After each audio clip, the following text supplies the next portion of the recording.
왜 북한이냐 이건 좀 더 규명이 돼야 되겠지만 무기를 넘어서 파병까지 선뜻 요청을 응할 수 있는 여러 가지 조건이 그러니까요. 구비된 국가는 북한밖에 없는 것이죠. 그러니까 미국과 서방의 패권이 싫어도 그 구도 자체를 깨면서까지 그럼요. 나가기 싫기 네. 때문에 이 러시아의 전쟁은 계속 지켜만 보고 하지만 또 어느 정도는 또 러시아의 석유가스가 필요하니까 손도 잡았다가 그렇게 네. 하는 것 같습니다. 러시아도 오랜 기간 동안 북한의 핵무장이라든지 또 이 한반도의 안정화에 이제 해가 되는 거는 사실 꺼려왔지만 네. 어찌되었든 자신이 일으켜서 지금 굉장히 궁지에 몰려있는 상황 속에서 북한의 여러 가지 도움이 필요한 상황 속에서 결국은 그 오랜 금기를 깨고 러시아도 이제 결국 북한에게 많은 것들을 제공을 하면서 이 북한의 말하자면 파병까지 이끌어내는 거 아닌가 생각됩니다. 러시아 우크라이나 전쟁 2년 반 가까이 됐어요. 금방 끝날 줄 알았죠. 러시아 경제 금방 망할 줄 알았어요. 전혀 그렇지 않습니다. 러시아 경제 올해도 3% 성장하고 어떻게 보면 진짜 잘 나가고 있어요. 며칠 전에 러시아 카잔에서 브릭스 회담이 있었는데 브릭스라는 게 뭐 브라질, 인도, 중국, 뭐 러시아 뭐 이런 나라들 아닙니까? 그런데 22개 나라 정상들이 참여했다는 거 아니에요? 그중에 뭐 이렇게 터키 같은 튀르키예 같은 나토 국가인데 에르도안 대통령 같은 사람들이 참석했다는 거 아닙니까? 또 브릭스에 뭐 인도네시아, 뭐 베트남, 태국 같은 나라들도 참여하고 싶다고 했고, 두 가지는 분명한 것 같아요. 미국을 중심으로 한 서방 세계가 러시아를 고립시키려고 했는데 잘 안 되고 있다. 그리고 우리가 예상은 하고 있지만 어떤 글로벌 질서, 국제적인 질서가 재편되고 있는데 그 속도와 폭이 우리 생각보다 매우 큰 게 아닌가. 오늘 이야기 좀 들어보겠습니다. 국민대 유라시아과의 정재원 교수 자리했습니다. 어서 오십시오. 예, 안녕하십니까. 뛰어오시느라고 숨차 괜찮으세요? 예, 지금 뭐 땀이 좀 막 맺혀 있는데 좀 천천히 양해 부탁드리겠습니다. 네, 아닙니다. 천천히 재밌는 이야기 많이 해주십시오. 러시아 이야기 좀 해야 되는데 궁금한 게 많습니다. 그래도 이제 이쪽으로 조금 예. 네, 그 북한 파병 이야기를 안 할 수가 없고요. 예, 그렇죠? 맞습니다. 우리 현대사 역사에 기록될 만큼 심각한 일이 터졌어요. 네. 그 일련의 과정을 교수님 어떻게 보십니까? 예, 이거는 뭐 그동안에 뭐 많은 사람들이 이제 충격을 받았고, 네. 뭐 한때는 이제 이 처음에 소식이 나왔을 때 설마 하는 생각에 많은 사람들이 아직은 더 봐야 된다 이렇게 얘기를 했던 것 같고, 왜 우리가 먼저 나서서 발표를 했느냐? 미국과 유럽의 나토의 그 정상들은 그런 얘기를 하지 않았는데 네. 너무 뭔가 국내 정치적인 목적 때문이 아니냐 이런 얘기도 있었습니다. 물론 그런 부분들도 뭐 없지 않아 있었겠지만은 그러나 어쨌든 지금 와서는 이제 뭐 명확한 것은 뭐 최대는 뭐 다양한 얘기가 있습니다만은 뭐 2만 명까지도 네. 바라보고 그 이상까지도 갈 수 있다. 15,000명, 2만 명? 예. 네. 뭐 당장 작게는 이제 12,000명, 네. 당장은 3,000명. 이렇게 이제 분명히 이거는 파견이 아니라 파병이다. 그리고 어떻게 보면 참전이다. 이렇게 얘기를 하고 있습니다. 이제 뭐 명확 관한 것이고요. 이제 그러한 파병이 결국 이제 우리 한반도에 미칠 영향, 또 이 전쟁에 미칠 영향에 대해서 많은 얘기가 오가고 있는데요. 뭐 우리가 흔히 예측할 수 있듯이 그 이전에 얘기하고 싶은 게 뭐냐면 이 전쟁 자체를 좀 정확하게 규명을 해야 될 것 같습니다. 네. 네. 그게 더 중요할 것 같습니다. 왜냐하면 지금 아시다시피 국내에서는 다양한 논의들이 이루어지고 있기 때문에요. 아주 단순하게 얘기하면 이 전쟁은 어쨌든 뭐 미국과 서구의 어쨌든 뭐 러시아에 대한 압박 뭐 이런 것도 있고 소위 서구 국가들이 소위 글로벌 사우스라든지 그런 국가들에 대한 압박의 그런 틀 속에서 설명을 하고자 하는 지정학적 혹은 뭐 국제 정치 경제적 그런 설명들이 분명히 있고 그거에 네. 일정 정도 맞는 건 사실입니다. 다만 이제 어찌 되었든 간에 그것이 전쟁의 직접적인 영향 원인이라고는 하긴 좀 어렵다. 즉 나토의 동진이나 그런 걸로 상징되는 네. 그러한 서구의 압박도 분명히 있는 건 좋은 사실이지만 제가 좀 그 결론부터 말씀드리면 이 전쟁은 어쨌든 그러한 팩트를 최대한 활용한 러시아의 다른 영토 확장 그 목적이 있는 것이 더 분명하다. 왜냐하면 지금 전쟁 양상이 그러한 그 타국의 영토의 20%를 차지하고 있고 이미 자국의 영토로 선언하지 않았습니까? 네. 그렇기 때문에 어떤 이유가 있든 간에 그 경제적 이유나 어쨌든 그 영토에 대한 목적이 더 크다는 게 네. 예, 그걸 우리가 봐야 됩니다. 즉 우크라이나가 미국과 서방과 더불어서 공격을 한 게 아니라 어쨌든 어떤 이유든 간에 전쟁의 직접적인 양상은 모든 전쟁의 그 전쟁터는 현재 최근에 쿠르스크를 이제 뭐 우크라이나 로- 공격하긴 했지만 네, 뭐 러시아가 일으킨 전쟁 아닙니까? 예, 러시아가 네. 이긴 거는 우리가 팩트로 봐야 되고요. 네. 그 상황 속에서 대리전이고 뭐 그럴 수는 있겠습니다만 전쟁의 성격은 동시에 또 우크라이나 입장에서 민중 저항적인 성격이 있는 건 맞고요. 뭐 우크라이나 정부가 뭐 미국의 꼭두각시냐 무슨 나치냐 하는 말들은 사실상 증명된 것이 없습니다. 네. 예, 어쨌든 어찌되었든 설사 꼭두각시라 할지라도 러시아가 침공한 건 맞고요.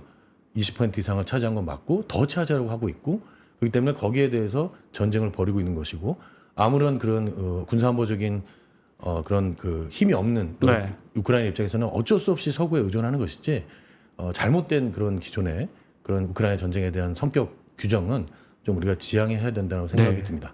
그 위에서 봤을 때 러시아는 지금 현재 병력 부족에 시달리고 있고 뭐 우크라이나도 마찬가지입니다만은 네. 또 하나는 이제 러시아가 지금 어쨌든 간에 지금 뭐 여러 가지 편차는 있습니다만은 대략 60만 명에서 70만 정도의 사상자가 나왔다고 이렇게 할 수 있거든요. 네. 그렇기 때문에 더 이상 이제 버티기 힘든 부분 더 공격하고 사상자. 예, 사상자입니다. 전쟁에서 사망자 플러스- 통계 참 믿기 어렵지만 어렵죠. 예. 최소한 수십만 명이 죽은 건 맞네요. 예, 그건 그죠? 맞습니다. 네. 예. 그리고 그러니까 사상자니까 사망자도 한 20만 명 정도 되는 걸로 네, 추측이 네. 되고요. 네. 부상자가 이제 나머지 50만 네. 명이 유측이 되는데 어쨌든 간에 엄청 많이 죽었죠. 그렇기 때문에 지금 병력 부족이나 무기 부족에 시달리고 있기 때문에 네.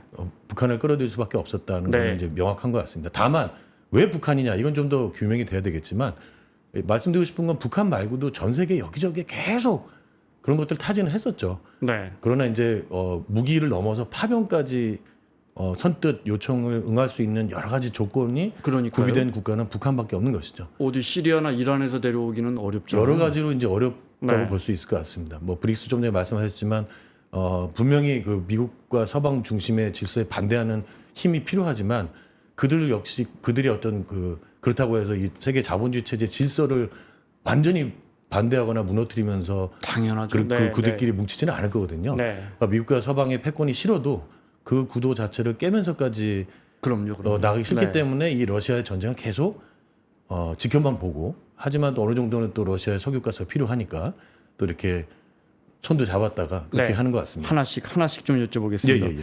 어쨌든 교수님 첫 번째 맥락은 이거 뭐 나토와 그러니까 나토를 중심으로 한 유럽 세력과의 러시아와의 파워 싸움이 가운데 우크라이나에서 충돌한 것도 있지만 러시아의 패권 확대 과정에서 일어난 것 그 관점에서 더 봐야 한다. 예, 맞습니다. 네, 그 예. 제가 잠시 후에 여쭤보고 예. 이제 북한 이야기가 나왔으니까 요거 예. 하나만요. 그러니까 오래 전부터 저는 뭐 외교안보를 출입해 본 적이 없는데 외교안보를 좀 아는 기자들은 늘 우리가 생각하는 것보다 북한과 중국 관계는 훨씬 안 좋다. 예. 북한의 위정자들이나 국민들 매우 중국 싫어한다. 예. 북한을 알면 알수록 그런 이야기를 했거든요. 예. 그래도 그렇지 이 일련의 흐름을 보면 왜 이렇게 저 멀리 러시아로 가버리지? 김정은 정권이? 이건 어떤 맥락으로 보세요? 이것도 뭐 사실 얘기하자면 굉장히 다양하고 네, 중국과 깊은 관계는 매우 악화되고 있는 것 같거든요. 예, 맞습니다. 네. 우리가 뭐 그냥 상징적으로 보듯이 네. 과거에 그 김정은 정권이 처음 등장했을 때 장석택 처형한 사건에도 있다시피 네. 뭐 꼭 그것만을 얘기하진 않더라도 오랜 기간 동안 어쨌든 뭐 여러 가지 이유가 있습니다만은 이제 러시아는 본격 그 91년에 1991년에 이제 어쨌든 사회주의 포기 선언을 했고 중국은 사실상 자본주의 국가나 다름없는 그 하부 구조를 갖고 있지만 경제 구조를 갖고 있지만 어쨌든 간에 뭐 공식적으로는 사회주의 포기 선언은 안 했지 않습니까? 네.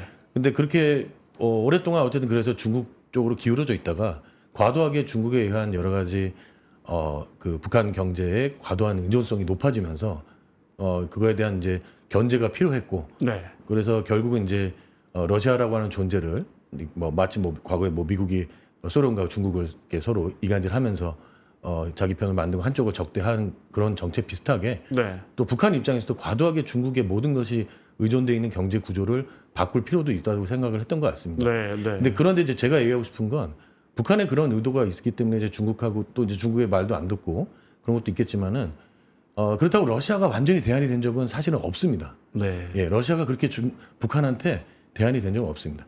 다만 이제 많은 예측할 수 있는 거는 이제 북한의 이제 안보를 더 이상 중국이 지금 이제 북한이 러시아에 더 의존하게 되는 그 여러 가지 이유 중에 하나는 네. 핵을 포함한 완벽한 어떤 그 자신의 안보에 핵을 포함한 그런 안보를 좀 이 국제사회에서 제재를 피하면서 그거를 무력화시키면서 인정을 받고 싶어하는 게 있는데 중국은 절대로 네. 그렇게까지 하면서 서방국과 척을 지고 싶어하지는 않거든요. 네. 그렇기 때문에 결국은 이 우크라이나 전쟁으로 인해서 어쨌든 이 기존의 국제 질서를 완전히 파괴하고 있는 러시아는 그러한 북한의 보호를 해줄 수 있는 네. 여러 가지 핵을 포함한 여러 가지 다양한 그 무기 현대화라든지 그런 걸 통해서 북한의 군사 안보를 보장을 해줄 수 있는 국가로 이제 등장을 했고 러시아도 오랜 기간 동안 북한의 핵무장이라든지 또 이 한반도의 안정화에 이제 해가 되는 거는 사실 꺼려왔지만 네.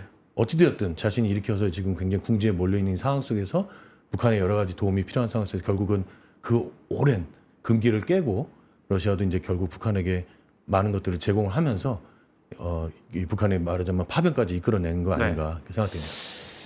많은 전문가들이 그 맥락에서 해설 분석하시더라고요. 예. 네. 그러니까 김정은 위원장 입장에서는 자신의 정권의 안위, 그다음에 안보 예. 이 중요한데 또 핵을 쥐고 있는 것도 중요하고요. 예, 예. 중국처럼 결정적인 순간에 뜨뜻미지근한 것보다는 예, 차라리 맞습니다. 예.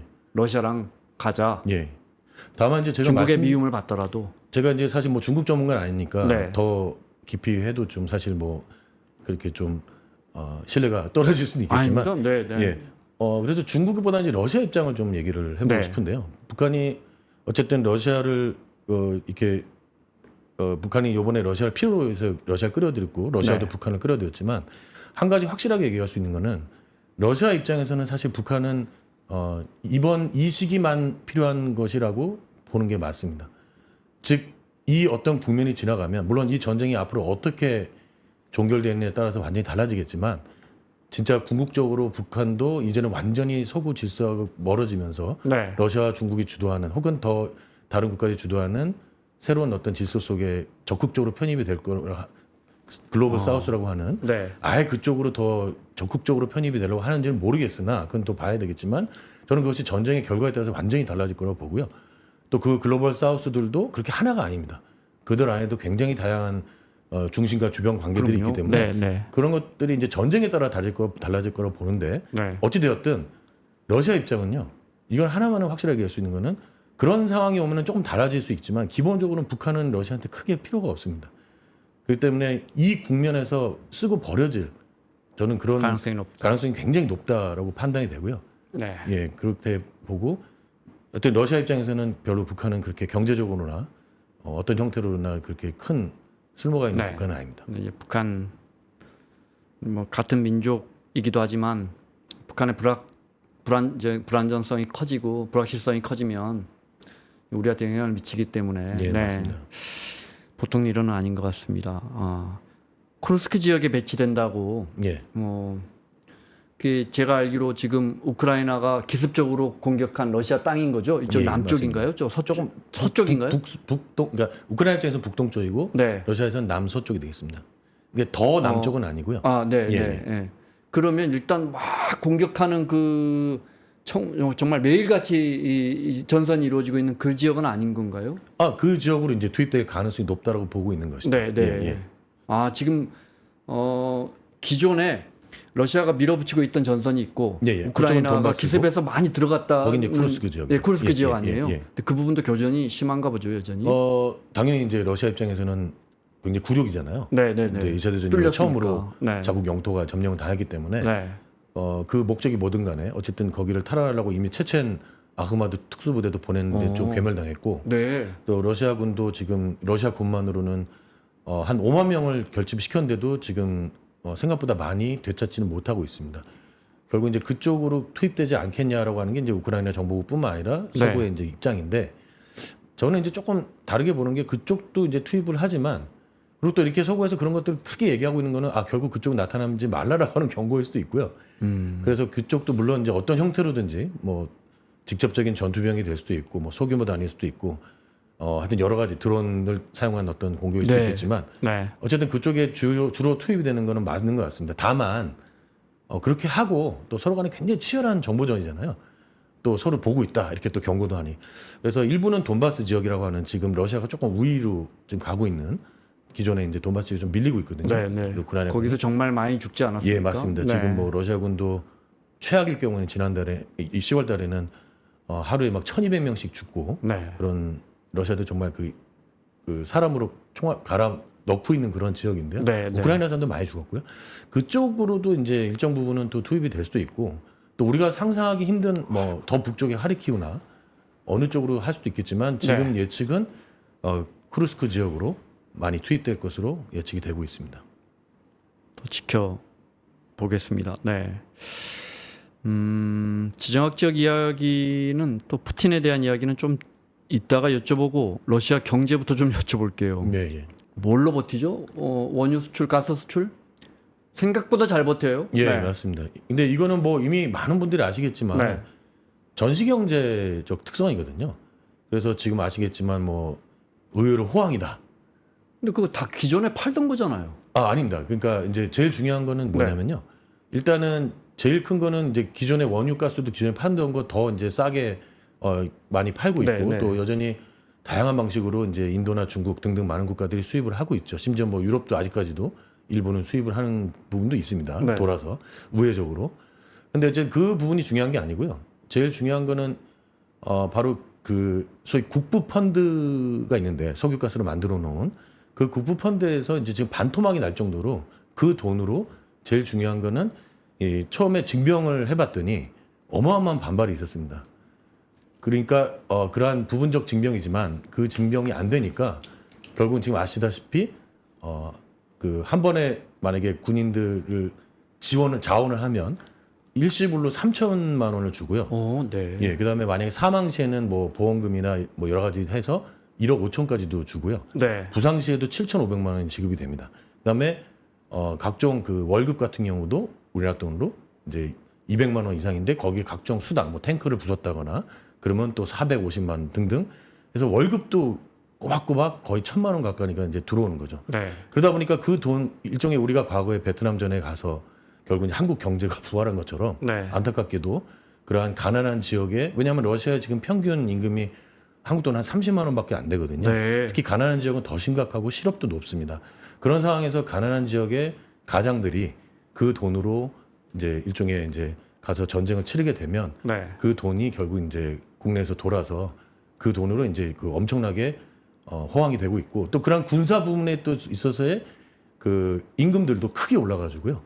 그래서 그러한 이제 총체적으로 어쨌든 전시 경제 상황에서 임금도 크게 오르고 네. 또 그런 그 돈이 돌면서 이 엄청나게 이제 말하자면은 그런 그 가난한 사람들의 피로 경제가 돌아가고 있는 셈이죠. 근데 우리는 베트남 가서 달러 벌어온 게 이제 미국 돈 아닙니까? 네, 맞습니다. 근데 러시아 같은 경우에는 자기들 재정 풀어야 할 거 아닙니까? 그렇죠. 그렇기 때문에 근데- 지금 심각한 문제는 국부 펀드가 지금 반토막이 날 그러니까요. 정도로 그 재정을 돈으로 주는 거거든요. 하려면 국채 발행을 해야 할 텐데 그게 잘 될 리 없죠. 잘 일이 없죠. 네. 그래서 지금 굉장히 제가 봤을 때는 네. 이 경제 구조가 언제까지 버틸 것이냐. 네. 그게 관건이고요. 아. 결국은 이 국부펀드에서 반토막 이상이 날 돈으로 지금 그 이상이 이제 어쨌든 석유가스는 계속 벌어들이고 있긴 하고요. 네. 하지만 그걸로 채워지지 않고 있고 과연 그래서 지금 아시다시피 인플레이션이 거의 9% 가까이 되고 있고 그다음에 이런 전시경제 특성상 이제 예를 들면은 뭐 군비 예산으로 거의 뭐 40%가 네. 계속 재정의 재정이 40% 예산이 돼 있다든지 네. 전쟁 치러야 되니까. 예, 그렇기 때문에 이게 이제 결국에는 이제 일시적으로 마치 예전에 2차 대전 때 미국이 그런 전쟁 특수를 누린 것처럼 다만 이제 자국의 돈으로 한다는 게 큰 문제죠. 네, 네, 네. 어쨌든 그렇지만 어쨌든 그러한 상황이 이제 결국 지속 가능성은 없다라고 볼 수 있습니다. 그렇겠군요. 예, 그래서 또 하나는 이제 그것이 교육이나 뭐 소비재나 일반 소비재나 또 그거는 각 보건이라든지 이런 사회적인 인프라나 사회적인 그런 쪽으로 투자가 안 되기 때문에 네. 결국 이제 이게 어느 선에서 만약에 멈추게 되면 심각한 이제 타격으로 올 수 있는 가능성이 있습니다. 다만 지금 현재로서는 이제 외적으로 봤을 때는 정말 호황이죠. 예. 우리 전쟁이 통계적으로 수치를 GDP 같은 수치를 많이 올려놓습니다. 예. 뭐 어쨌든 전쟁이라는 게 어쨌든 소비하는 거잖아요. 맞습니다. 소비하면 GDP 그만큼 올라가니까요. 돌아가고요. 다만 네. 이제 제가 하나 강조하고 싶은 거는 네. 그러니까 뭐야 뭐 러시아 잘하네라는 관점을 가서는 안 되고요. 그렇군요. 예, 제가 되게 안타까운 거는 가끔 그렇게 하고 러시아에 직접 가보시고 러시아 괜찮더라 이런 표현을 하시는 분들이 있는데 뭐 망한다며 근데 안 망했네. 근데 저는 굉장히 안타까운 게 당연히 전장터는 100% 가까이가 지금 우크라이나고 우크라이나는 계속 매일 공습 경보 속에서 살고 있거든요. 그러니까 한쪽은 파괴화되고 한쪽은 멀쩡한 것처럼 일단 보이는, 심지어 호황으로 보이는 그런 상황들, 임금이 올라가고 그런 상황들을 너무 피상적으로, 오히려 거꾸로 우리는 다른 한쪽은 오히려 전장터가 돼 있는 국가의 국민들은 굉장히 고통스럽게 살고 있다라는 거, 그거를 생각해야지. 당연하죠. 예, 네. 오히려 뭐 러시아 잘 사는데 뭐 서구의 실패는 맞는 부분도 있었겠지만은 그렇게 좀 이렇게 관점을 우리가 달리해서 봐야 된다고 좀 생각을 합니다. 네. 예. 유럽 국가들 독일 이런데 가스 같은 거 수입 많이 하죠. 예, 예. 그 다른 데서 아직 그 못 구했나 보죠. 아직도 수입하고 있습니까? 예, 아직도 독일이라든지 그런 건 이제 미국을 중심으로 한 경제 제재 그건 용인이 됩니까? 그러니까 그것도 그 어떤 뭐 사실은 뭐 용인이 완전히 되는 건 아니지만요. 네. 다양한 방식으로 여전히 뭐 계약이 연장이 돼 있다든가 아직 네. 완전히 된데 안 되는 같은 뭐 우회적인 방식이라든가 뭐 하여튼 다양한 방식으로 여전히 수입은 되고 있습니다. 가스 주로 가스입니까? 석유보다 가스죠. 주로 가스죠. 예. 그래서 그것이 이제 완전히 예를 들면은 뭐 지난번에 우크라이나가 쿠르스크를 공격했을 때 네. 사실 그 목적이 거기에 있는 뭐 원자력 발전소냐 아니면 바로 그 가스관을 잠그냐 하는 뭐 그런 도대체 목적이 무엇인가 하면서 네. 그런 얘기가 나왔었거든요. 아, 유럽으로 가는 가스관이 예, 많이 맞습니다. 우크라이나 바닥으로 이게 지나가죠. 예, 뭐 바닥이라보다 뭐 겉으로도 가는데 네, 네. 어쨌든 그 가스관을 나오면서 사람들이 이게 안 잠겨져 있었네? 여전히 가고 있네? 그러니까 사실은 이제 그런 뒤로 많은 것들이 있죠. 또 네. 예를 들면 뭐 다른 얘기입니다만은 여전히 러시아 군대에서 이제 쓰이는 작종 장비들을 보면은 돌고 돌아서 왔겠지만은 어쨌든 미국이나 서방 지금 제재를 가하고 있는 국가들의 부품들도 많이 들어와 있거든요. 그러겠죠. 예. 예, 뭐 예, 물론 옛날에 쓴 것도 있었고. 다 열어보면. 예, 네. 다 열어보면. 네. 그래서 사실 그런 부분들이 아주 완전한 단절은 좀 힘든 것 같습니다. 옛날에 뭐 베네수엘라를 미국이 그렇게 싫어해도 베네수엘라 석유는 계속 미국으로 수출이 됐었고요. 네, 네. 그래서 어쨌든 그런 부분들은 조금 우리가 잘 포착하지 못하는 그런 어떤 적나라한 현실들은 좀 다른데 네. 있는 것도 있는 것 같습니다. 그렇다고 이게 무슨 뭐 짜고 치는 고스톱이라거나 네. 무슨 뭐 그런 건 아니고요. 아, 다 서로 간에 네. 어느 정도의 겉으로는 으르렁대도 일정 정도의 뒤에서 이루어지는 네트워크일 수도 있고 그걸 기반으로 계속 어떤 합의나 협의가 혹은 뭐 이런저런 협상이 이루어지는 그런 하나의 또 루트일 수도 있다고 좀 보고요. 글로벌 경제가 어떻게 아무리 경제한다고 뭐 북한처럼 조그마한 경제도 아니고 아니죠. 러시아 예, 같은 맞습니다. 큰 나라에 예, 예. 어떻게 똑 끊어가지고 이렇게 된답니까? 불가능하죠. 안 예. 되는데 예, 예. 그거 이렇게 하고 에너지 팔고 곡물 팔면서 버티고 있다 이 말씀이시죠? 그렇죠. 예. 국부펀드 쌓아놓은 이제 적금 털어서 버티고 있군요. 일단 그렇죠. 그러니까 네. 지금 러시아는 지금 결사적으로 이렇게 할 수밖에 없는 이유는 네. 어떻게든 이 영토를 러시아 입장에서는 확보를 한 다음에 그다음에 협상이 되고 종전이 되면 좋은 거죠. 근데 지금 이 경제가 그거를 버틸 수 있게 해줄 수 있는 그 마지막 한계 직전까지 다다랐기 때문에 시간은 러시아 편이라던데 꼭 그런 건 아니군요. 이게 이제 아까도 그래서 이제 하나의 묘수가 러시아 입장에서는 북한을 끌어들인 거고요. 네. 그러니까 북한이 대신 거기서 버텨주면 자신들은 어쨌든 계속 무기라든지 뭐 각종 군수품을 더 생산할 수 있는 여지도 있고 자국 군민들을 더 훈련할 수 있는 여지들도 생기니까 결국 이제 그게 제가 봤을 때는 물론 뭐 일부 사람들은 그러죠. 뭐 전 국민 그 동원을 하면 좀 달라지지 않겠지만 그거는 굉장히 위험한 그렇게까지 가는 나라는 그렇죠. 사실 네. 없죠. 뭐 예전에 그 어떤 전쟁도 전 국민이 다 동원된 적은 없기 때문에 그렇게 되면 이제 푸틴의 내치가 예, 흔들리겠죠. 굉장히 그 위험한 상황으로 네. 갈 수 있습니다. 그래서 어쨌든 간에 뭐 여주로 보자면 얼마든지 더 있을 수는 있지만 전쟁은 항상 그렇게 그렇게 뭐 최대치로 항상 간 다음에 끝나는 건 네. 아니기 때문에요. 근데 경제 규제하는데 인도도 뭐 좀 가져갑니까? 많이 가져갑니까? 가스 가져갑니까? 예, 인도도 가스, 석유 뭐 등등 많이 가져가죠. 곡물도 왜 그렇고. 굳이 러시아가 물론 세 번째인가 네 번째 산유국이고 뭐 이런데 인도는 쿼드잖아요. 예, 예. 그래도 미국 편 아니에요? 아, 근데 그러니까 이제 아까 교수님 말씀처럼 이거 다 그냥 네 편 내 편 없다 이 말씀이죠. 밑으로 내려가면. 그렇죠. 그러니까 아까 말씀하실 때 잘 얘기하셨는데 이 브릭스에 우리가 좀 주의 깊게 봐야 되는 게 네. 튀르키예잖아요. 튀르키예 나토고 네. 뭐 어쨌든 그 서방 지형이 있지만 그 브릭스에 가입하겠다고 그러지 않습니까? 네. 뭐 튀르키예뿐만 아니라 이미 중국도 마찬가지고 중국은 뭐 인도도 마찬가지로 뭐 쿼드도 있고 뭐 미국의 대표적인 인태 전략의 핵심적인 국가로 부상을 하고 있었는데 이미 이 전쟁 나자마자 아주 그 좋게 얘기하면 균형적인 외교를 하고 있고 네. 나쁘게 얘기하면은 좀 다소 좀 교활하고 조금 이제 치사한 또 그러한 정책을 하고 있는데 어떻게 보면 또 그게 또 현실일 수도 있겠죠. 그래서 근데 그분은 어떻게 또 그렇다고 기존에 미국이나 서방에서 제재를 할 수도 없는 것이고. 근데 러시아하고 그렇게 해서 얻을 수 있는 이익이 미국과의 하긴 척질 정도까지는 안 가니까. 그렇죠. 그 사실 그런다고 제가 봤을 때는 미국과 척질 만한, 그러니까 미국이 만약에 척지게 만들려면 그 국가가 굉장히 사이즈가 작거나 네. 경제적으로 의미가 없거나 시장이 아니거나 하긴. 어떤 지정학적인 가치가 없거나 뭐 그랬을 때는 얼마든지 미국도 굉장히 그 무시하거나 근데 미국도 제재를 받았으면 인도나 중국만큼 미국이 뭐 그렇죠. 겉으로는 뭐 으르렁거려도 필요할 것이고 또 하나는 미중 패권 전쟁 이 과정 속에서 인도가 굉장히 중요한 역할을 하기 때문에 설사 지금 인도가 다소 속된 말로 얍삽한 짓을 해도 네. 인도를 계속 끌어안을 필요가 있겠죠. 사실 이거는 미국이 이번뿐만 아니라 그 어떤 전쟁에서도 또 그런 러시아도 마찬가지고 중국도 마찬가지지 않을까 싶습니다. 딱 이해가 됩니다. 예, 딱 예. 이해가 됩니다. 필요에 예. 따라서는 얼마든지 좀 참다가 또 근데 이 혹시 아실지 이게 스위프트로 달러 다 결제 막아놨을 텐데 아직 그게 풀렸나 제가 그 뒤에 막아놨을 거예요. 그럼 인도 같은 친구들은 어떻게 그걸 결제를 하죠? 그거 루블화로 바꿔서요? 뭐 그것도 제가 사실 경제학자는 아니라서 네. 아주 정확하게 다 모든 걸 또 그러니까요. 인도까지 파악을 아주 완벽하게 하고 있지는 않지만 예. 굉장히 다양한 방식으로 하고 있습니다. 뭐 가짜 회사를 만들기도 하고 아니면 중앙아시아에 뭐 이제 일종의 뭐 회사 러시아에서 사실상 러시아 회사지만 네. 그 제재를 피해서 들어와 있는 그 회사를 만들어서 또 이렇게 거래를 하기도 하고 네. 하여튼 뭐 되게 다양한 방식으로 피할 수 있는 방법은 있는 것 같습니다. 또 결제 방식까지는 제가 뭐 정확하게 인도가 네. 어떻게 하고 있는지는 저도 정확하게는 뭐 제가 제 전공은 아니라서 뭐라고 네, 말씀드리면 네. 어렵겠지만 그러니까요. 예.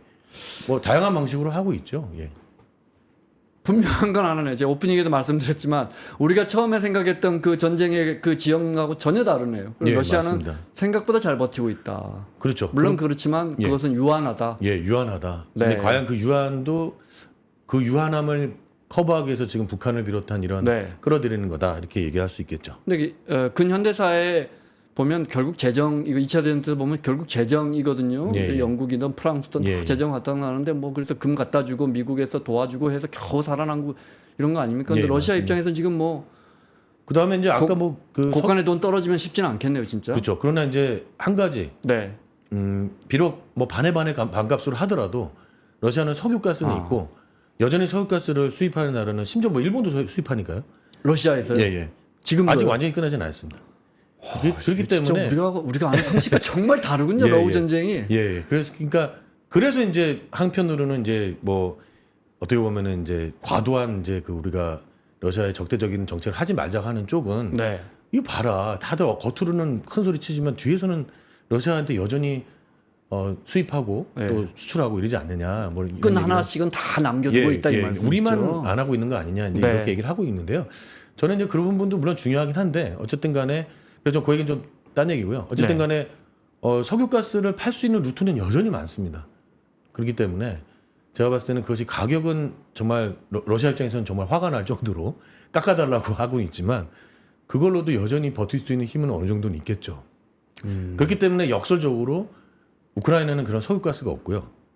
뭐 과거에도 그 친했을 시절에도 뭐 러시아의 가스 80%를 의존하는 그런 이제 자원 빈국이었거든요. 아, 그래요? 예. 그 큰 나라가 예. 크지만 인구도 5천만이 되지만 자원은 별로 많지 않는 그런 나라입니다. 그러니까 이제 그러한 우크라이나 입장에서는 굉장히 이제 그런 것들이 이 전쟁을 감당하기는 너무 버거운 네. 것이죠. 예. 브릭스도 좀 여쭤볼게요. 브릭스의 위상이 점점 커진다. 예, 예. 근데 이게 우리가 흔히 뭐랄까 신흥국가를 대표하는 커뮤니티라고 하기에는 너무 커요. 맞습니다. 네, 예. 인구만 해도 얼마예요, 예, 그죠? 예. 네, 브릭스는 지금 어떻게 우리가 봐야겠습니까? 브릭스가 이제 브릭스뿐만 아니라 네. 이제 사실은 이제 그 전에도 러시아는 끊임없이 그 처음에는 작게는 이제 구소련 지역을 중심으로 해서 옛 그 소련 국가들을 끌어들이려고 네, 다양한 형태의 이제 경제 혹은 안보 공동체를 만들어 그랬죠. 왔고요. 네. 또 조금씩 넘어서 이제 해왔는데 브릭스가 대표적으로 잘 아시겠지만 브라질, 러시아, 인도, 그다음에 남아공이었을 차이니- 겁니다. 남아공, 그다음에 중국이죠. 남아공이죠. 네. 예. 근데 처음에만 해도 이제 그렇게까지 큰 조직은 아니었지만 이렇게 지금 심지어 브릭스 플러스를 라고 해서 뭐 30 몇 개국까지 지금 뭐 확대를 한 해 만에 지금 되고 있지 않습니까? 물론 요번에 까자는 회의에서 다시 회원국으로 다 받아들이진 않고 새로운 회원국은 없어진다만 이제 그 참관국으로 이제 파트너 국가로 이제 하긴 했습니다만 어쨌든 22개 국가가 이제 공식 회원국으로 있고요. 거기에는 서로 적대적인 국가들도 참여를 하고 있습니다. 그 파트너십 국가까지 포함하면 뭐 관심을 보이는 나라들이 뭐 심지어는 사우디랑 이란 같은 나라들도 관심을 그 갖고 안에서 있고. 서로 적대국인데 예, 맞습니다. 브릭스 안에서는 파트너로 들어가 있다. 파트너로 이게 대외적으로는 뭐 파키스탄과 인도도 마찬가지고. 네. 그러니까 어쨌든 엄청 커진 건 사실이죠. 그래서 뭐 전 세계 GDP의 약 40% 가까이를 차지하고 현재 있는, 말하자면 그래서 유럽과 미국에 맞먹거나 혹시 더 증가하는, 더 능가하는 그런 이제 그 어마어마한 그 조직으로 확대돼가고 있죠. 이거는 신생 국가들의 모임이 아니라 아예 글로벌 사우스라고 하는 거대한 하나의 흐름으로 이제 자리 잡게 되는 건 사실인 것 같습니다. 근데 문제는 저 역시도 미국과 서방의 패권, 미국을 중심으로 하는 서구 중심부 국가들의 세계 자본주의 체제에 대한 일방적인 어떤 운용, 이런 것에 대한 반대하고 다국화 질서를 지지하는 사람이지만 과연 이러한 형태로 심지어 전쟁까지 벌이고 있는 그런 상황 속에서 그러한 이러한 형태의 다국화 질서가 과연 바람직한 것이냐, 그러니까 이게 서구냐 아니냐가 아니라 과연 그거는 우리가 끊임없이 공부를 해야 된다고 하고 논쟁을 해야 된다고 생각합니다. 그죠? 중국도 그렇고 이란도 그렇고 되물어보지 않을 수 없습니다. 그건 어떤 맥락이신 거예요? 그러니까 말하자면은 다국화 질서는 중요하고 다국화로 가야 되는 건 맞는 것 같습니다. 물론 일부는 오히려 일국 패권이 세계 안정을 유지한다고 하지만 그건 아닌 것 같고 어쨌든 이 한정되어 있는 지구상의 재화와 에너지를 어떻게든, 게다가 또 지금 기후위기라는 그런 상황까지 맞닥뜨리는 상황 속에서 정말 굉장히 중요한 부분인데요. 그 부분에서 이 다국화 질서는 여러 가지 형태로 우리가 지지를 해야 되는 건 맞습니다만, 좀 더 얘기했다시피 이러한 형태의 다국화가 과연 우리가 지지를 해야 되는 것이냐. 21세기에 19세기식 식민주의식 제국주의적 영토를 합병해서 자국으로 만드는 그런 국가를 중심으로 하는 과연 그 질서가 우리가 서구보다 뭐가 더 나았다고 얘기를 해야 할 수 있는 것이냐. 또 중국의 내부의 홍콩과 위구르와 티벳의 문제들도 굉장히 심각하고요. 물론 미국도 트럼프를 보듯이 미국의 민주주의도 사실 문제가 있고, 유럽이라 해서 그런 제국주의적 혹은 뭐 그런 강대국주의적 속성이 없는 건 아닙니다만 정도의 차이가 크죠. 과연 이들이 국가들의 연합이라고 하는 것들이 얼마만큼의 우리의 인류의 미래에 중요한 새로운 어떤 담론을 형성할 수 있는 건 그것도 중요하고, 또 하나는 이들 내의 분화도 봐야 됩니다. 이들이 이렇게 뭉쳤다 그래서 이들이 하나가 아니거든요. 이들 내에도 분명한 큰 중심과 주변의 그런 종속과 착취의 관계들이 형성이 되고 심지어 있습니다. 적대 국가들이 같은 그런 어떤 정치적 적대 국가뿐만 아니라 경제적인 큰 차이가 있고 굉장히 그 종속적인 관계를 강요하는 국가들의 그런 결합들이 분명히 있거든요. 아직은 연구가 되어 있지 않고 미국과 서구의 패권에 맞서는 그 입장에서만 봤기 때문에 긍정성만 우리가 얘기하지만 그 안에서의 분화들과 그런 두 가지 측면, 아까 얘기했다시피 이것이 과연 바람직한 다국화 질서냐. 두 번째는 이 안에서의 그러한 분화들과 이 안에서의 종속과 착취의 관계들, 이런 것들은 과연 우리가 얼마만큼 용인할 것이냐. 그런데 북한이 만약에 이거에 들어가면은 아마 그 구조의 맨 하위로 갈 가능성도 높은 거예요. 정말 그 희생만 당하는 하위 구조로 그럴 수 있을 것 같습니다. 그러니까 그러한 가난한 전 세계 가난한 최빈국의 입장에서 이제는 용병을 내주는, 용병이 아니라 아예 정말 젊은 우리 민족의 그 청년들이 돈이나 제대로 받는지 모르겠습니다. 그들이 거기가 그런 군인을 제공하는 그런 나라가 돼버렸으니 그러니까요. 굉장히 끔찍하지 않을 수 없습니다. 교수님 그 시각은 뭐 무슨 말씀인지 아주 납득이 되는데 반면 이런 어떤 브릭스라는, 우리가 예를 들어 지금 공급망이 재편되거나 글로벌 질서가 재편되는 걸 신냉전이라고 표현하기에는 대립 구도가 잘 왁구가 안 맞거든요. 그죠? 맞습니다. 왁구라는 표현을 야, 이거 정말 부끄러운 표현을 썼네요. 그 프레임이 안 맞습니다. 그 프레임이 안 맞습니다. 그 러시아와 중국 관계도 썩 좋지 않고요. 맞습니다. 근데 이제 이런 브릭스라는 거대한 진짜 경제로 치면 수치상으로 굉장히 높습니다. 인구도 물론이고요. 맞습니다. 근데 이렇게 뭔가 중립적이고 뭔가 색깔이 좀 회색적인 이런 블럭이 만들어지면서 오히려 중로와 미국과 유럽의 이 대결 구도가 약간 희석되는 제 뷰가 너무 단편적인가요? 아닙니다. 그러니까 그런 세력이 과거 예를 들면 뭐 진짜 냉전 시대에 네. 자본주의 진영과 사회주의 진영 중간에 비동맹 그 진영도 굉장히 컸지 근데 않았습니까? 그때보다는 이 사람들은 훨씬 영향력이 센 예, 나라들 그러니까 아닙니까? 그 중간에 뭐 회색지대라기보다는 네. 중간에 어쨌든 연결시켜주고 그러니까 희석시킬 수 있는 네. 중재할 수 있는 지대가 네, 필요하다고 네. 생각하는데 제가 다시 한번 얘기하지만 아까 북한이 러시아한테 일시적으로 필요했다는 것처럼 제가 봤을 때는 이 구도가 물론 앞으로 다시 한번 얘기하지만 전쟁이 어떻게 끝나에 따라 완전히 달라지겠지만요. 네. 러시아가 압도적인 승리를 하게 되면 네. 정말로 달라지겠지만 그럼에도 불구하고 이건 정의의 전쟁이 아니기 때문에 또 우리가 얘기할 수 있고 어쨌든 이 전쟁이 어떻게 끝나에 따라 달라지만 그 상황 속에서는 저는 정말 하루아침에 바뀔 수 있다고 생각합니다. 그러니까 하루아침이라 좀 이상한데 급격하게 이들 구조들도 좀 무너진다는 네. 그런데 변형이 될 수 있다고 생각하고요.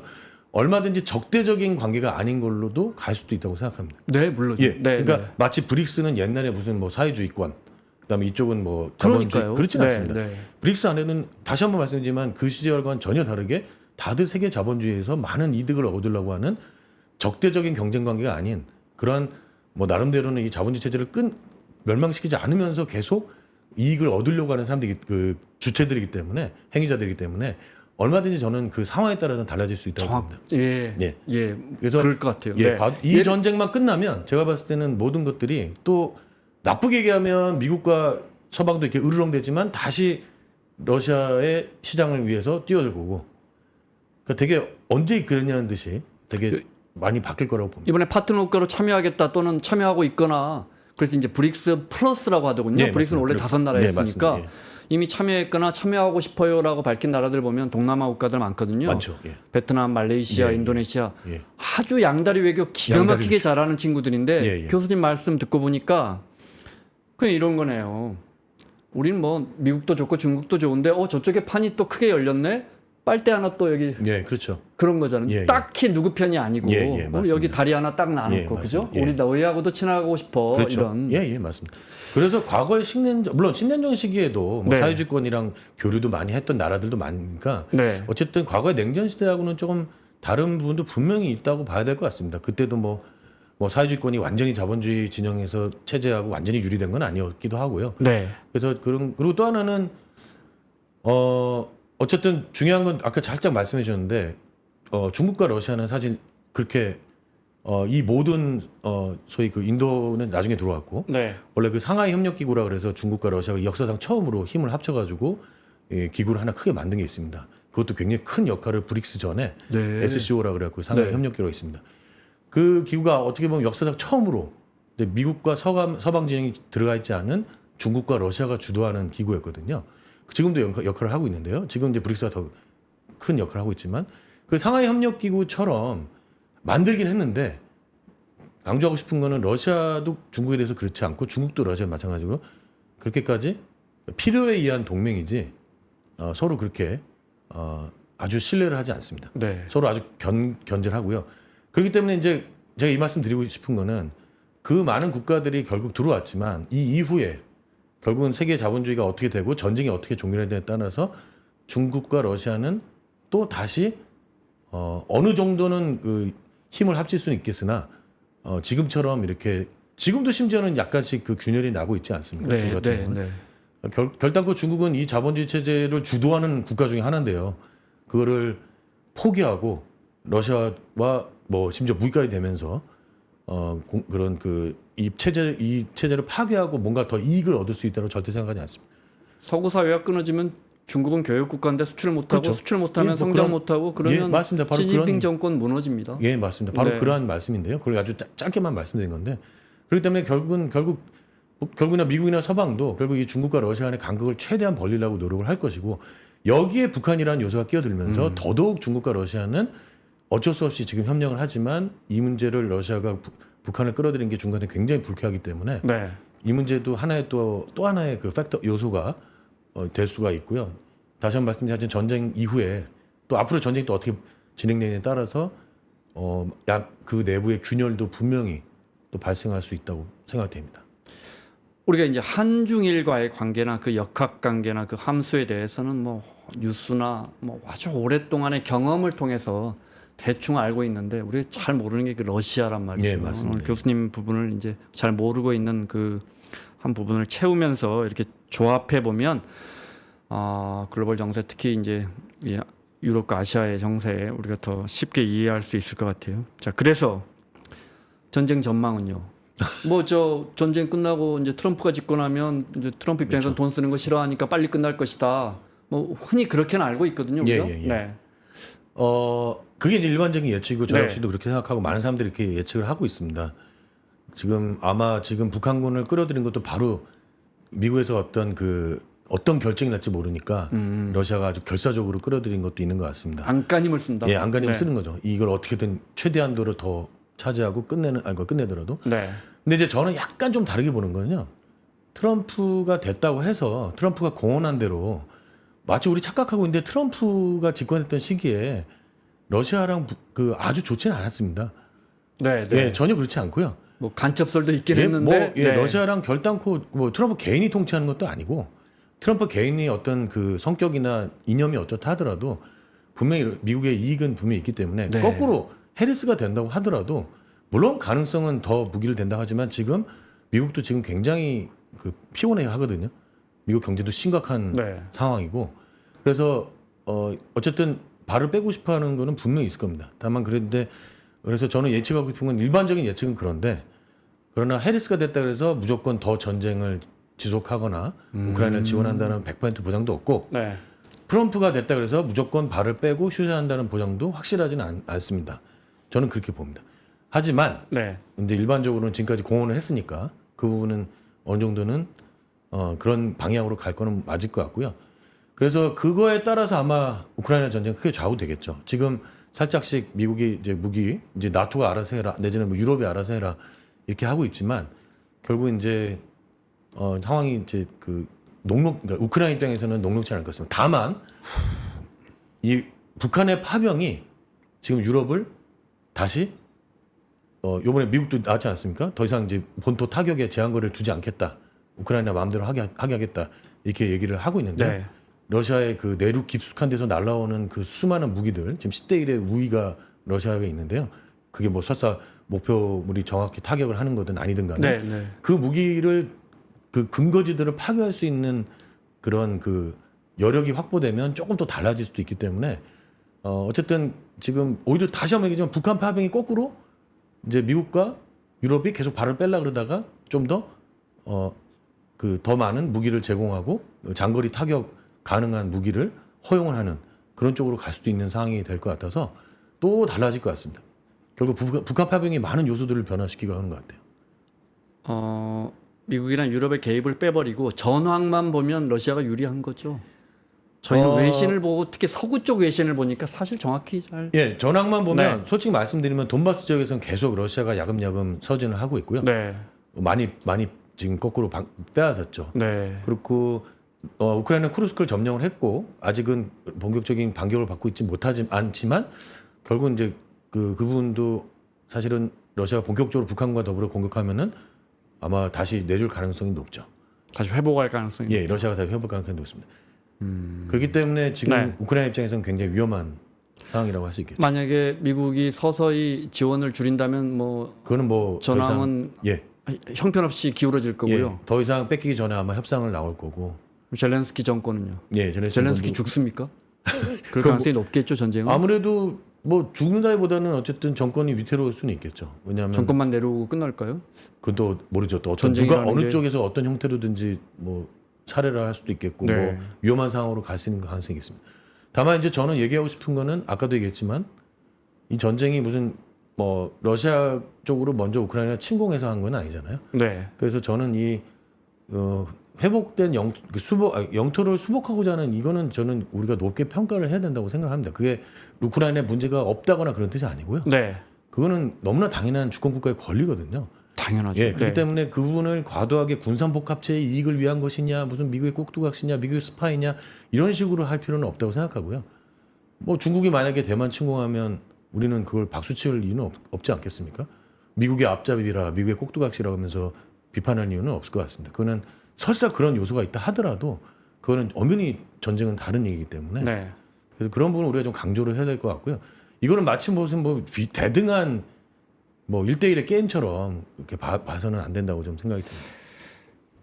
그래서 안타깝게도 네. 전쟁은 꽤 오래 갈 수도 있을 것 같습니다. 앞서 러시아의 이제 사실 이제 그 빌미는 우크라이나의 나토 가입부터 시작해서 이제 갈등이 시작된 건데 예, 예. 그래서 이제 늘 궁금했던 게 아니 그렇다고 나토가 무슨 러시아나 모스크바를 칠 것도 아닌데 그렇죠. 푸틴은 뭘 무서워하나? 예, 예. 근데 교수님은 그거와는 좀 뷰가 다르게 이거는 오히려 러시아의 패권 확대의 맥락이다. 예, 예. 그럼 그 말씀대로라면 우크라이나 다음에 또 다른 어느 지역까지도 러시아 패권은 더 확장될 수 있다. 그럴 때 가능성도 충분히 있지만 예. 요번에 이제 처음에 아시겠지만 우크라이나 3일 만에 끝날 줄 알았거든요. 실제로 막 밀고 들어왔고 네. 러시아군이.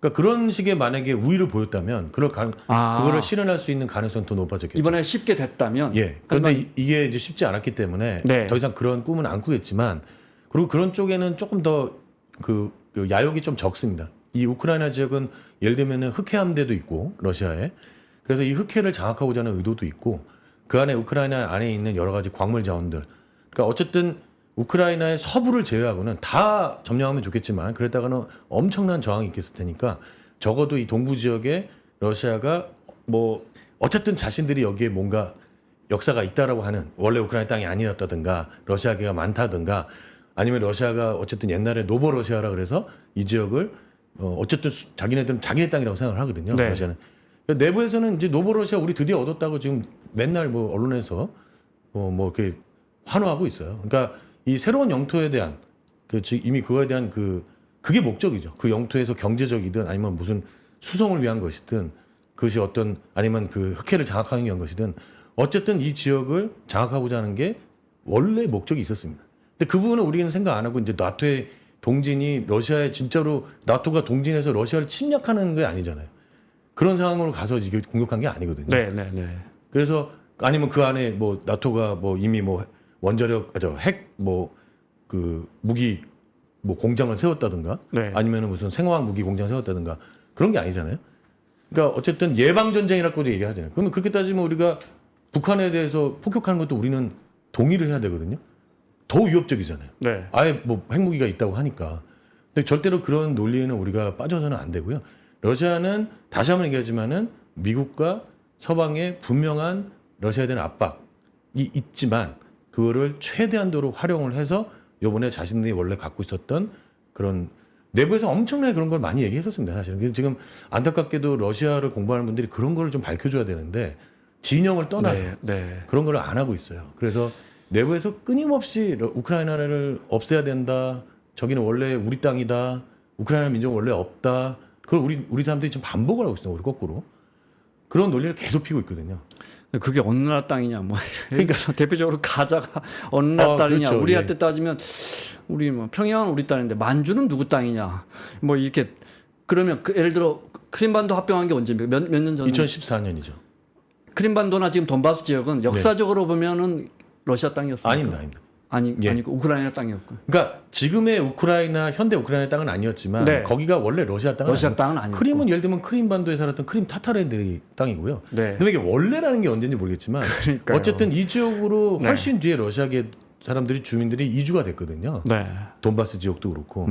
일단 이게 원래는 러시아 땅이 아니죠. 원래는 러시아 땅은 아니고요. 그다음에 제일 중요한 게 있습니다. 원래 러시아 땅인 부분이 있다고 하더라도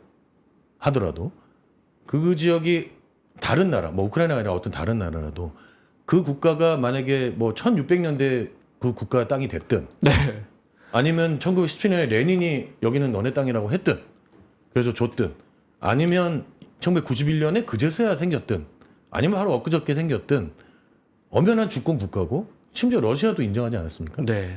러시아도 이 전쟁 있기 바로 며칠 전에 푸틴이 이거 러시아 공격할 거다 그러니까 푸틴이 뭐라 했냐면 이거 오래된 서방의 히스테리다. 우리는 우크라이나 공격할 생각이 없다. 요번에도 그랬잖아요. 북한 파병 웃기고 있네. 근데 하루 만에 다른 얘기를 했잖아요. 그때도 마찬가지로 우리가 왜 우크라이나를 공격하냐 했는데 하루 만에 며칠 만에 공격을 했습니다. 그러니까 그렇듯이 우리가 그런 프로파간다에 네. 저기 하면 안 되고요. 제가 또 이 말씀드리는 이유는 왜 그러냐면 마치 이렇게 되면 어떤 미국의 입장이나 서방의 입장을 얘기하는 거냐 이렇게 생각을 할 수 있는데 그렇지 않습니다. 저는 네. 오로지 반전의 입장에서 얘기하는 거고요. 만약에 우크라이나 이 상황을 끝내서 러시아가 철군했는데 더 들어간다. 그러면 저는 강력하게 우크라이나 반대할 겁니다. 물론이죠. 예, 제가 2000년대 무슨 초반에 말씀인지. 네. 러시아에서 유학할 때 이제 말씀이면 미국이 이라크 침공할 때 현지에서 반전 운동했던 사람입니다. 네.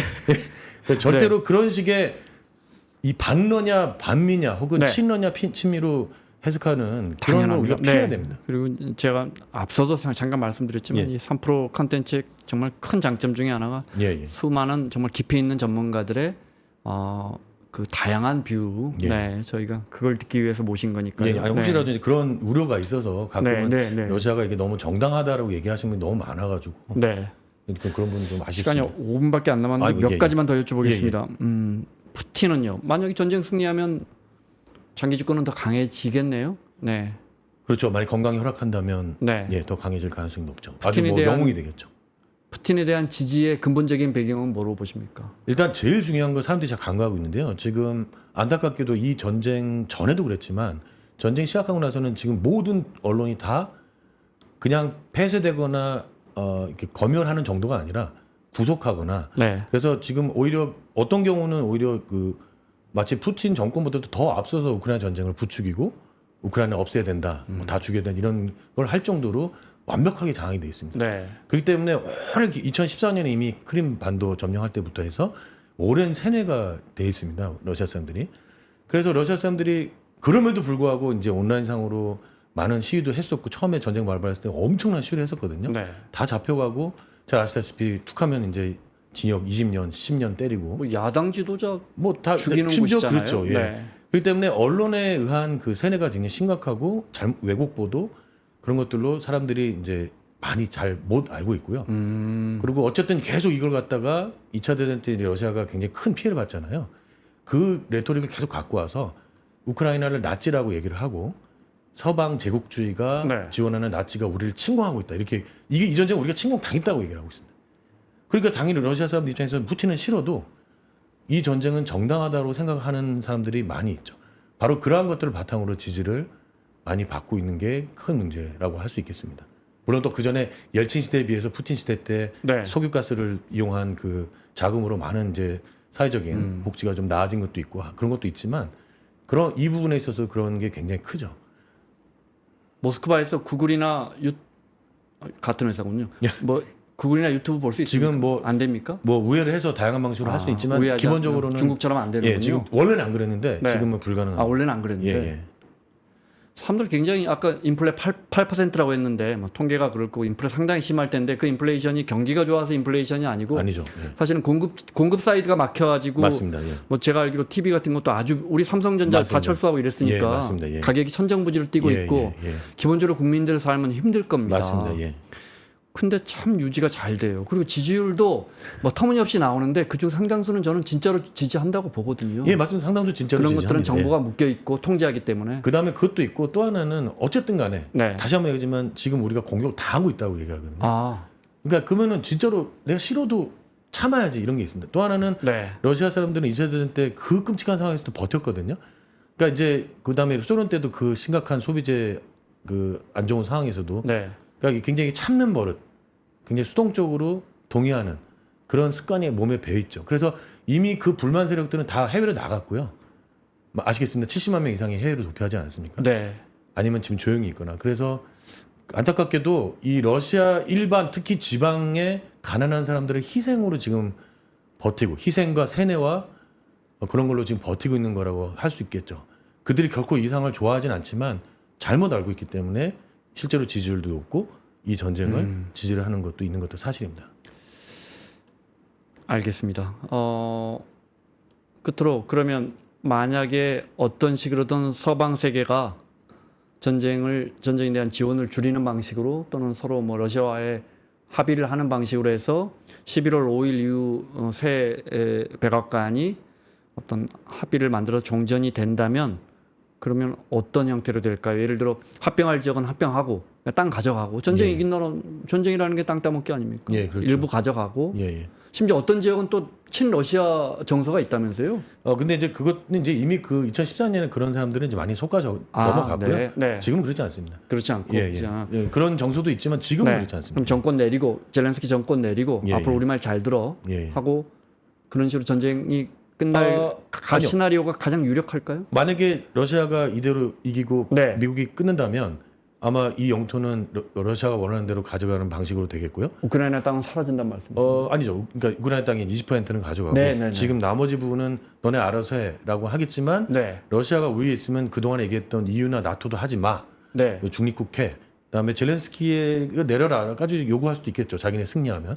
하지만 그 부분까지는 건드리지 않을 가능성이 있지만 어쨌든 그렇게 협상이 끝날 가능성. 그러니까 뭐 과거에 우리 거의 그 한반도 모델 비슷하게 갈 가능성이 높습니다. 네. 하지만 이제 그렇게 될 경우에 뭐 그거는 뭐 현실이고 현실이 될 가능성이 제일 높지만 그렇게 될 경우에 이 인류의 역사에서 가장 안 좋은 사례로 네. 예, 남아 있을 가능성이 있고 앞으로 이후에 그 어떤 국가가 어느 진영이든 거꾸로 미국이 북한한테 그럴 수도 있고 중국이 대만한테 그럴 수 있지만 그럴 때 너무나 잘못된 선례를 국제적으로 남기는 그런 결과가 어떻게든 버텨서 땅을 획득하면 2차 대전 이후에 우리가 하지 않기로 했던 이 네, 합의 네. 이것들이 깨지게 되면 그런 다시 그 공포스러운 과거의 그런 그 영토를 빼앗아가는 그것도 강한 국가들이 네.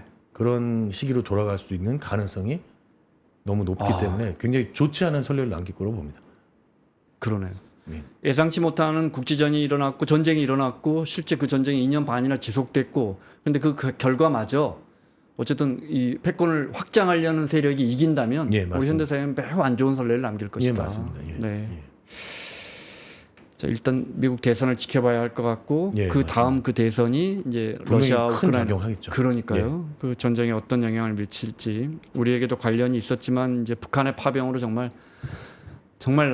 뭐 남의 일이 아니게 됐습니다. 자, 마무리하겠습니다. 국민대 유라시아학과의 정재원 교수님과 함께 러시아 우크라이나 전쟁 그 이후까지 좀 살펴봤습니다. 오늘 말씀 고맙습니다. 예, 감사합니다. 무려 6천 명이 넘는 어른들이 모여 세상의 변화를 읽으며 기회를 모색했던 그곳 위즈덤 칼리지가 교보문고와 함께 돌아왔습니다. 70여 시간의 커리큘럼, 대한민국 최고의 전문가 16명이 함께합니다. 투자와 경제, 임형록, 정채진, 조영무, 박석중, 국제, 강성용, 최준영, 신은철, 심리, 김경일, 서은국, 예술, 전원경, 테크, 권석준, 도시, 김시덕, 과학, 김범준, 창의, 최인아, 여기에 월가의 전문가, 펀드스트랩 창업자 톰 리, 그리고 스노우폭스 그룹 창업자 김승호 회장과 함께하는 스페셜 세션까지 최저 수강료 그리고 최대 혜택의 시기 얼리버드 마감 전 지금 수강 신청하십시오. 영상 아래 링크를 클릭하시면 자세한 내용을 확인하실 수 있습니다.